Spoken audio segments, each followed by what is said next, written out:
Then I looked, and behold, a Lamb standing on Mount Zion, and with him 144,000, having his Father's name written on their foreheads. And I heard a voice from heaven, like the voice of many waters, and like the voice of loud thunder. And I heard the sound of harpists playing their harps. They sang as it were a new song before the throne, before the four living creatures and the elders.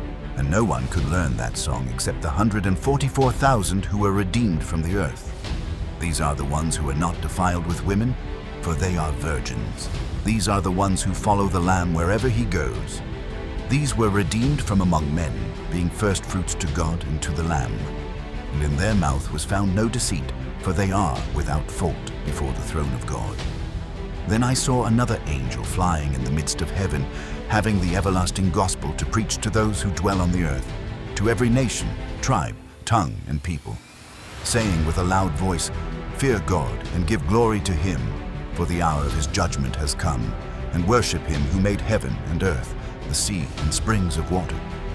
And another angel followed, saying, "Babylon is fallen, that great city, because she has made all nations drink of the wine of the wrath of her fornication." Then a third angel followed them, saying with a loud voice, "If anyone worships the beast and his image, and receives his mark on his forehead or on his hand, he himself shall also drink of the wine of the wrath of God, which is poured out full strength into the cup of his indignation. He shall be tormented with fire and brimstone in the presence of the holy angels and in the presence of the Lamb. And the smoke of their torment ascends forever and ever. And they have no rest day or night, who worship the beast and his image, and whoever receives the mark of his name. Here is the patience of the saints. Here are those who keep the commandments of God and the faith of Jesus." Then I heard a voice from heaven saying to me, "Write, blessed are the dead who die in the Lord from now on." "Yes," says the Spirit, "that they may rest from their labors, and their works follow them."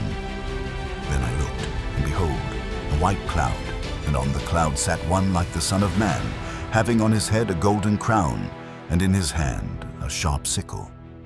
And another angel came out of the temple, crying with a loud voice to him who sat on the cloud, "Thrust in your sickle and reap, for the time has come for you to reap, for the harvest of the earth is ripe." So he who sat on the cloud thrust in his sickle on the earth, and the earth was reaped. Then another angel came out of the temple which is in heaven, he also having a sharp sickle. And another angel came out from the altar, who had power over fire, and he cried with a loud cry to him who had the sharp sickle, saying, "Thrust in your sharp sickle, and gather the clusters of the vine of the earth, for her grapes are fully ripe."